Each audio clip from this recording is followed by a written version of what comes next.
എന്നോട് ഒരുപാട് പേര് ചോദിക്കുന്നതാണ്, തുടക്കക്കാർക്ക് ഉപയോഗിക്കാൻ പറ്റിയ സ്കേറ്റ്സ് ഏതാണെന്ന് ഒരുപാട് പേര് ചോദിക്കുന്നുണ്ട്. അപ്പോൾ ഞാൻ അവർക്ക് വേണ്ടിയിട്ട് ഞാനിന്നൊരു ജോണക്സിൻ്റെ ഒരു ഷൂ സ്കേറ്റ്സ് എന്ന് പറയുന്ന ഒരു മോഡലാണ് പരിചയപ്പെടുന്നത്. ഇത് തുടക്കക്കാർക്ക് ഉപയോഗിക്കാൻ പറ്റിയ നല്ലൊരു സ്കേറ്റ്സാണ്. സ്കേറ്റിംഗ് പഠിക്കാൻ ഉദ്ദേശിക്കുന്ന ചെറിയ കുട്ടികൾക്കൊക്കെ തുടക്കത്തിൽ ഉപയോഗിക്കാൻ പറ്റിയ വളരെ യൂസ്ഫുൾ ആയിട്ടുള്ള ഒരു സ്കേറ്റ്സാണ്. ജെ ജോണക്സ് പുറത്തിറക്കിയ ഈ ഷൂ സ്കേറ്റ്സ് എന്ന് പറയുന്ന ഈ മോഡൽ.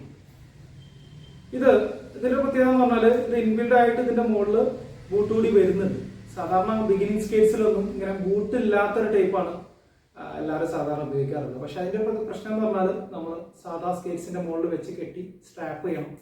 അത് പലപ്പോഴും ഊരിപ്പോരും, അങ്ങനത്തെ ഒരു പ്രയാസമൊക്കെ ഉണ്ടാവാറുണ്ട്. എന്നാൽ ഇത് ഇൻബിൽഡ് ആയിട്ട് വിത്ത് ആക്സിൽ അതിന്റെ മുകളിൽ ബൂട്ടോട് കൂടിയിട്ട് വരുന്ന ഒരു മോഡലാണ്. മാത്രമല്ല ഇതിന്റെ വീലുകൾ ബെയറിംഗ് അല്ല, ഇതിന്റെ പകരം ബോൾസ് ആണ് വരുന്നത്. ഇതിലെ വീലിലുള്ള ബെയറിംഗ് അല്ല, ബെയറിംഗ് കണ്ടാൽ നമുക്ക് ബെയറിംഗ് ആണെന്ന് തോന്നും. പക്ഷെ സാധാരണ ബിഗിനിങ് സ്കേറ്റ്സിൽ ഉപയോഗിക്കുന്ന അതേ ബോൾസ് ആണ് ഇവിടെ വരുന്നത്. ഇതിന്റെ കൂടെ നമുക്ക് ആ ഒരു പുറത്തൊരു ഞെട്ടുണ്ട്, ഉള്ളിലൊരു വലിയ ഞെട്ടുണ്ട്. ഇത് നമുക്ക് ഇതിന്റെ വീലിന്റെ റൊട്ടേഷൻ സ്പീഡ് നമുക്ക് അഡ്ജസ്റ്റ് ചെയ്യാൻ പറ്റും. അപ്പൊ അതുകൊണ്ട് തന്നെ തുടക്കക്കാർക്ക് ഇതിന്റെ സ്പീഡൊക്കെ കുറച്ച് വെച്ച് വേഗത കുറച്ചുകൊണ്ട് ഫുഡ് വർക്കൊക്കെ നന്നായി ഡെവലപ്പ് ചെയ്യാൻ പറ്റും. അപ്പോൾ ഇത് നല്ലൊരു മോഡലാണ് തുടക്കക്കാർക്ക്. ഇതിന്റെ വില വരുന്നത് ഏകദേശം 1750 രൂപയാണ് ഇതിന്റെ വില വരുന്നത്.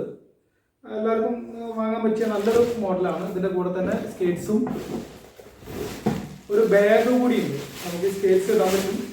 ചെറിയ ഹെൽമെറ്റും പ്രൊട്ടക്ഷൻ കാർഡൊക്കെ ഇതിൽ കൊള്ളും. അത്യാവശ്യം ഒരു വലുപ്പമുള്ള ഒരു ബാഗാണ് ഇതിൽ. ഇനി നമുക്കൊരു പ്രൊട്ടക്ഷൻ കാർഡ്, ഹെൽമെറ്റ് ഇതൊക്കെ ഉൾക്കൊള്ളിക്കാൻ പറ്റും. ഇങ്ങനെ ഹാൻഡിൽ ചെയ്ത് കൊണ്ടുപോകാൻ പറ്റിയ നല്ലൊരു പ്രൊഡക്റ്റാണിത്. അപ്പോൾ താല്പര്യമുള്ളവർക്ക് ഈ സ്കേറ്റ്സ് ഉപയോഗിക്കാവുന്നതാണ്. 1750 ഇതിന്റെ വില. ചില ഷോപ്പുകളിലൊക്കെ ചെറിയ വേരിയേഷൻ ഉണ്ടായിരിക്കും. ഞാൻ ഒരു ആവറേജ് റേറ്റ് ആണ് പറഞ്ഞിരിക്കുന്നത്.